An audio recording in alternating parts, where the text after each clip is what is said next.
السلام علیکم دوستو، آپ دیکھ رہے ہیں رہنمائی یوٹیوب چینل، اور اس میں میں آپ کے لیے لے کے آتا ہوں طرح طرح کے افسانے ناول جو ہیں وہ آڈیو فارم میں، تاکہ جو دوست پڑھنا چاہتے ہیں لیکن ان کے پاس ٹائم نہیں ہوتا اس طرح کی چیزیں پڑھنے کے لیے، تو میں ان کے لیے یہ ایک نئی چیز لے کے آیا ہوں کہ وہ یوٹیوب سے میری ویڈیو کو اپنے موبائل میں سیو کر سکتے ہیں، یا انٹرنیٹ کسی کے پاس بھی موجود ہوتا ہے تو وہ آن لائن بھی ان کو سن سکتے ہیں۔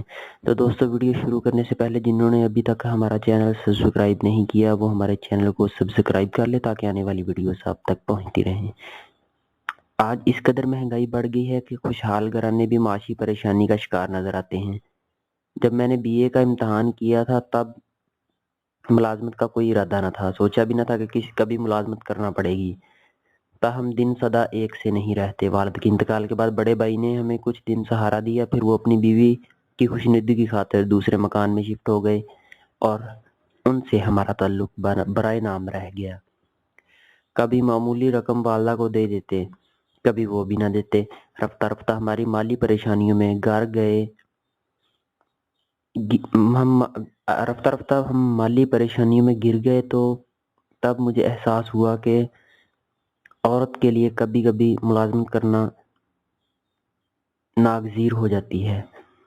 میں اپنی ایک سہیلی سے تذکرہ کیا جو ایک کمپنی میں جاب کر رہی تھی۔ اس نے کہا، کل ٹھیک صبح 7 بجے میرے گھر آ جانا، میں تمہیں ہمراہ لے جاؤں گی، اپنے باس سے ملوا دوں گی، انہیں کچھ ورکرز کی ضرورت ہے، ممکن ہے تمہیں جاب پر رکھ لیں۔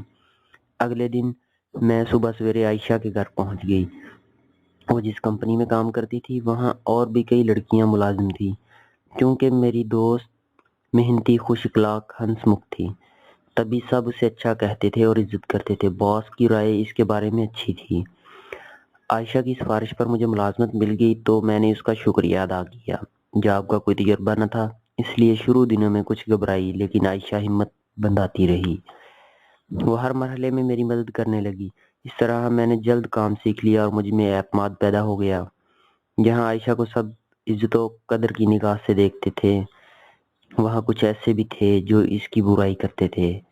دراصل وہ مردوں سے لیے دیے رہتی تھی اور بلا ضرورت ایسے لوگوں سے بات نہیں کرتی تھی جو لڑکیوں کو غلط نگاہوں سے دیکھتے تھے۔ انہوں نے عائشہ کو ایسی ویسی لڑکی سمجھ کر فری ہونے کی کوشش کی۔ جن مردوں نے اس سے غلط امیدیں لگا لی تھیں وہ اب پس پردہ اس کے لیے پریشانیاں پیدا کرنے کی کوشش کرتے تھے۔ یہ لوگ اس کی ذرا سی غلطی کو بھی افسر کو دکھانے سے نہ چوکتے تھے۔ انہی دنوں ایک نئے افسر ارسلان کا ہمارے آفس میں تقرر ہوا۔ یہ ایک انتہائی چالاک شخص تھا۔ وہ لوگوں کی توجہ حاصل کرنے کے لیے ہر کسی کا کام کر دیا کرتا تھا۔ نتیجے میں وہ بہت جلد دفتر میں مقبول ہو گیا۔ ایک روز عائشہ میرے پاس آ کر بیٹھی تو کافی پریشان لگ رہی تھی۔ میں نے قریدا تو بولی، کچھ دنوں سے مجھے کوئی خط لکھ رہا ہے لیکن اس پر نام درج نہیں ہوتا، اس میں پریشان ہونے کی کیا بات ہے؟ تم ان گمنام خطوط کو پھاڑ کر پھینک دیا کرو۔ ہاں وہ تو میں ایسا ہی کرتی ہوں، لیکن آج ایک خوبصورت کارڈ کوئی میرے ٹیبل پر رکھ گیا۔ اس نے مجھے کارڈ دکھایا جس پر اپنی نیک تمناؤں کا اظہار کیا گیا تھا، لیکن بھیجنے والے نے اپنا نام درج نہ کیا تھا۔ نہ جانے کون ہے، وہ متفرق ہو کر بولی۔ میں نے کہا، کوئی آفس کا ہی ہوگا جس نے اپنا نام لکھنے کی ضرورت نہیں ہے۔ بہرحال کسی پر شک کرنا بیکار تھا، اتنے سارے لوگ یہاں کام کر رہے تھے، ان میں سے ایک شخص نیا آیا تھا لیکن ان پر بھی شک نہیں کیا گیا کیونکہ وہ کم گو اور باصلاحیت ہونے کے ساتھ ساتھ خاصا مہذب تھا، اور یہ تھا ارسلان۔ ایک روز وہ اپنی نشست پر بیٹھا تھا، عائشہ ادھر سے گزری۔ ارسلان کے ہاتھ پر پٹی بندھی تھی۔ ہمدردی کے طور پر عائشہ نے پوچھ لیا، سر کیا ہوا؟ وہ بولا، کچھ نہیں، ذرا سی موچ آ گئی ہے۔ کوئی کام ہے آپ کو؟ وہ ہمدردی سے بولا۔ وہ بولے، مدد کی ضرورت تو نہیں۔ اس کے روکھے لہجے سے عائشہ کے دل کو ٹھیس لگی۔ سوچا ناحق کس سے منہ لگایا۔ وہ انسانی ہمدردی کے تحت اس کی مدد کرنا چاہ رہی تھی، وہ جانے کیا سمجھ بیٹھا۔ ارسلان نے جواب ذرا اونچی آواز میں دیا تھا کہ ارد گرد کے لوگوں نے بھی سنا۔ عائشہ کو خفت محسوس ہوئی، وہ اپنی نشست پر افسردہ سی آ بیٹھی۔ اس کے کان شیں شیں کرنے لگے جب لوگوں کے لبوں پر اس نے دبی دبی مسکراہٹ دیکھی۔ وہ ایک حساس لڑکی تھی۔ ارسلان کے غیر مہذبانہ رویے نے اسے صدمے سے دوچار کر دیا تھا۔ وہ آنکھوں میں آنسو بھرے میرے پاس آ گئی۔ میں نے دلجوئی کی اور اپنے ساتھ گھر لے آئی۔ عائشہ کی والدہ نہیں تھی، اس کے والد دوسری بیوی کے ساتھ رہتے تھے اور عائشہ اپنی خالہ کے پاس رہا کرتی تھی۔ ماں گھر میں ہوتی ہے تو بچوں کے دکھ سکھ اپنی باہوں میں سمیٹ لیتی ہے۔ عائشہ کو ماں کی محرومی نے دنیا سے الگ تھلگ کر دیا تھا۔ بظاہر ہنسمکھ اور خوش مزاج دیکھنے والی، اندر سے بے حد تنہا تھی۔ میں واحد ہستی تھی جو اس کا دکھ سمجھ سکتی تھی۔ اس واقعے کے کچھ دنوں بعد میری شادی ہو گئی۔ میں نے سروس چھوڑ دی اور وہ اپنے شوہر کے ساتھ لاہور آ گئی۔ میں اپنے شوہر کے ساتھ لاہور آ گئی۔ شروع میں اپنے میکے والوں کے حالات شوہر سے پوشیدہ رکھے، لیکن مجھے پریشان دیکھ کر وہ اکثر پوچھتے تھے کہ مجھے بتاؤ تمہیں کیا پریشانی ہے، میں تمہاری پریشانیاں دور کر دوں گا۔ ایک روز ان کو بتا دیا پہلے میری تنخواہ سے گھر چلتا تھا، اب والدہ نہ جانے کیسے گزارا کرتی ہوں گی۔ انہوں نے کہا چند دنوں بعد مجھے کمپنی کی جانب سے بیرون ملک جانا ہے، تم میرے جانے کے بعد یہاں اکیلی نہ رہ سکو گی۔ جب تک میں بیرون ملک رہوں تم میکے میں رہنا، میری طرف سے اجازت ہے۔ میری غیر موجودگی میں تم ملازمت کر سکتی ہو، تنخواہ اپنی والدہ کو دے سکتی ہو۔ عابد 1 ماہ بعد سعودیہ چلے گیا، میں میکے آ گئی۔ کچھ دن جاب کی تلاش میں رہی، ملازمت نہ مل سکی۔ میں نے عائشہ سے رابطہ کیا تو وہ بولی تم ہیڈ آفس آ کر مجھ سے ملو۔ اس نے پتہ سمجھا دیا اور میں اگلے روز اس کے بتائے ہوئے پتے پر اپنی درخواست لے کر چلی گئی۔ عائشہ ابھی تک نہ آئی تھی، لیکن کچھ لوگ انٹرویو دینے آئے ہوئے تھے۔ چپراسی نے مجھے ایک کمرے میں بٹھا دیا انتظار کرنے کو۔ آج 11 بجے انٹرویو شروع ہونا تھا۔ عائشہ نے امیدواروں میں میرا نام درج کروا دیا تھا۔ یوں ہی میرا نام پکارا گیا، میں کمرے میں داخل ہوئی۔ میری نظر عائشہ پر پڑی۔ مجھے بے حد مسرت اور حیرت ہوئی کہ وہ سلیکشن بورڈ میں شامل تھی۔ میری دوست نے ہی میرا انٹرویو لیا، ملازمت کے لیے منتخب کر لیا، کیونکہ وہ اس فرم کے بورڈ آف ڈائریکٹر میں سے ایک تھی۔ اس وقت کوئی سوال نہ کر سکتی تھی۔ شام کو اس کے گھر گئی، اس نے خوشی سے استقبال کیا اور منتخب ہونے پر مبارکباد دی۔ تم نے فیور کیا، اگر تم ایسا نہ کرتی تو اتنے سارے لوگوں میں سے کیسے منتخب ہو سکتی تھی؟ اب اس سوال کا جو کل سے میرے ذہن میں ہلچل مچائے تھا، اس کا جواب جاننے کے لیے بے چین تھی۔ اس نے میری آنکھوں میں اس سوال کو پڑھ لیا، کہنے لگی یہی پوچھنا چاہتی ہو کہ میں اس کرسی تک کیسے پہنچی؟ بتاتی ہوں، اس فرم کے مالک کی بیوی ہوں۔ یہ سب کیسے ہوا؟ سب بتاتی ہوں۔ پہلے تم میرے گھر چلو، وہاں چل کر چائے پیتے ہیں، باتیں بھی کریں گے۔ خالہ کے گھر تو تمہیں لینے آئی تھی۔ آج اتوار ہے، لیکن میرے شوہر کسی کام سے اسلام آباد گئے ہیں۔ تم سے باتیں کرنے کے لیے بہت وقت ہے میرے پاس۔ خالہ کے گھر کے باہر اس کی بڑی سی گاڑی موجود تھی۔ ہم عائشہ کے گھر گئے۔ اس کا گھر بڑا شاندار تھا اور پوش علاقے میں تھا۔ عائشہ کے ٹاٹ بٹ دیکھ کر اس پر رشک آنے لگا۔ کبھی وہ بیچاری لاوارثوں کی مانند اپنے خالو کے ٹکڑوں پر پل رہی تھی، ایک معمولی ملازمت کر رہی تھی۔ آج قسمت نے پلٹا کھایا تو فرش سے عرش پر براجمان ہو گئی۔ ارسلان تو یاد ہے نا، جو بظاہر بہت مہذب اور اچھا آدمی نظر آتا تھا، لیکن وہ حقیقت میں اچھا انسان نہ تھا۔ اس نے دفتر میں میرا جینا حرام کر ڈالا۔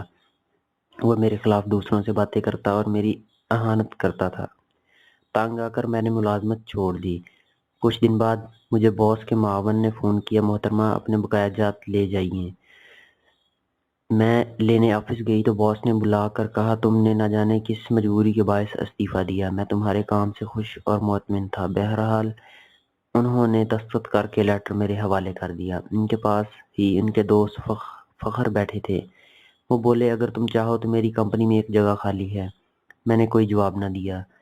بقایا جات لے کر جو ہی آفس سے نکلی تو وہ بھی لفٹ میں میرے ساتھ آ گئے۔ کہنے لگے تم اس کمپنی کی بہترین کارکن تھی اور ملک صاحب تم سے بہت خوش تھے۔ تمہارا باس تمہاری قدر کرتا تھا، پھر تم نے کیوں ملازمت چھوڑی؟ میں نے جواب دیا سر میری کچھ مجبوریاں تھیں۔ وہ بولے میری فرم میں کام کرو گی؟ اگر میری اہلیت کے مطابق کوئی جگہ ہے تو ضرور کروں گی۔ میں تو ضرورت مند ہوں۔ اور دوسرے روز میں اس فرم میں پہنچ گئی۔ وہ ابھی نہیں آئے تھے۔ ملازم نے ان کے کمرے میں بٹھا دیا کہ انتظار کریں، وہ آتے ہوں گے۔ ٹیبل پر سامنے ان کا لیٹر پیڈ پڑا تھا، جیسے کچھ لکھتے لکھتے ابھی اٹھ کر گئے ہوں۔ بات نامناسب تھی، مگر میں نے یوں ہی اس کا لیٹر پیڈ اپنی جانب کھسکا لیا اور پڑھنے لگی۔ لکھا تھا عائشہ جب میں اپنے دوست سے ملنے جاتا تھا، ملک تمہاری بہت تعریف کرتا تھا، وہ تمہاری محنت اور شرافت کا تذکرہ کرتا۔ میں نے ایک روز تمہیں غور سے دیکھا تو تم سے شادی کا خواہشمند ہوں، لیکن ملک نے مجھے تم سے بات کرنے کی اجازت نہ دی کہ تم اس کی ملازمہ تھی۔ اس کا کہنا تھا اگر تم ملازمت چھوڑ دو تب ہی میں تم سے بات کروں۔ اب تم نے ملازمت چھوڑ دی ہے، لہٰذا ابھی میں نے اتنا ہی پڑھا تھا، وہ کمرے میں داخل ہوئے، پیڈ اپنی طرف کر لیا۔ مجھے برا لگا کہ زبانی بات کرنے کی بجائے انہوں نے لکھ کر کیوں مدعا بیان کیا۔ اگر کوئی دوسرا پڑھ لیتا تو، لیکن انہوں نے جان کر ایسا کیا تھا۔ وہ قریب موجود تھے۔ بہرحال وہ بولے تم نے پڑھ لیا؟ جی ہاں۔ اب کیا جواب ہے تمہارا؟ ملازمہ بننے کی بجائے مالکہ بن جانا کیا اچھا نہیں؟ کیا آپ کی وائف کو اعتراض نہ ہوگا؟ ان کا انتقال ہو چکا ہے۔ میرے 2 بچے ہیں، لندن میں زیر تعلیم ہیں۔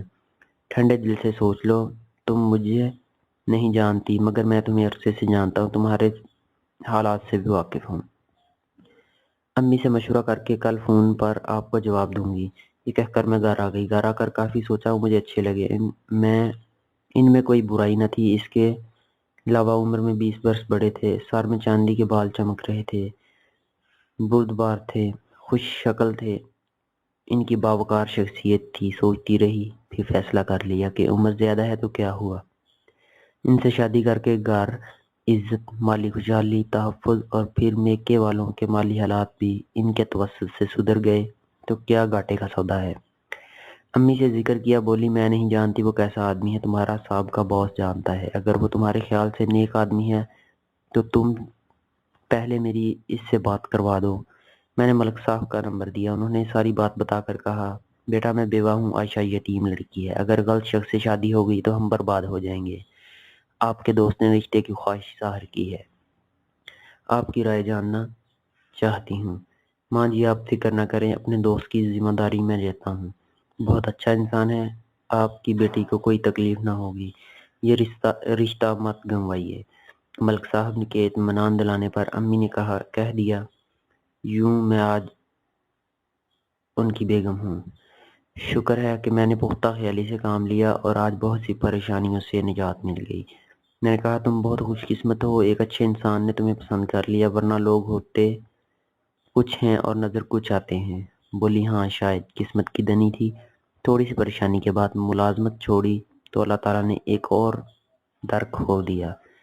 تو دوستو، ان اللہ مع الصابرین، اللہ تعالیٰ صبر کرنے والوں کو پسند کرتا ہے، اور واللہ خیر الرازقین، رزق جو ہے بندے کو مل کے رہنا ہے، اب وہ اس پہ ڈیپینڈ کرتا ہے۔ میں یہ اکثر اپنے دوستوں سے بھی کہتا ہوں، واللہ خیر الرازقین، اللہ تعالیٰ بہترین رزق عطا کرنے والا ہے۔ انسان کو اس کا رزق مل کے رہے گا، چاہے وہ کسی کام میں ملے، کس حال میں ملے، جس حال میں بھی ملے۔ ایک پرندہ ہے تو صبح اٹھتا ہے تو اس کے پاس کچھ نہیں ہوتا، ذخیرہ اس نے نہیں کیا ہوتا، لیکن وہ بھی اپنا پیٹ بھر کے شام کو واپس آتا ہے۔ اگر اس کے بچے ہیں تو وہ بچوں کا بھی پیٹ بھر لیتا ہے۔ دوستو رزق اللہ تعالیٰ نے جتنا لکھا ہے اتنا ہی ملے گا، اس لیے ایسے طریقہ کار اختیار نہ کیے جائیں جو حرام کی طرف جاتے ہیں۔ یہ آپ کی مرضی ہے، رزق آپ کو اتنا ہی ملنا ہے، حرام سے بھی اتنا ہی ملے گا، حلال سے بھی اتنا ملے گا۔ ہاں ٹائم میں فرق ہو سکتا ہے کہ جہاں آپ کو 2 دن پہلے مل رہا ہے حرام میں، وہاں پہ آپ کو 2 دن بعد مل جائے، لیکن اتنا ہی ملے گا جتنا آپ کو ان دنوں میں ضرورت ہے، جتنا لکھا ہوا ہے۔ لیکن حرام کا جو ہے وہ آپ کے پاس برکت نہیں ہوتی اس میں۔ دوستو ایسے جو ہوتے ہیں ذرائع، ان سے گریز کیجیے، اپنا خیال رکھیے گا۔ اللہ حافظ۔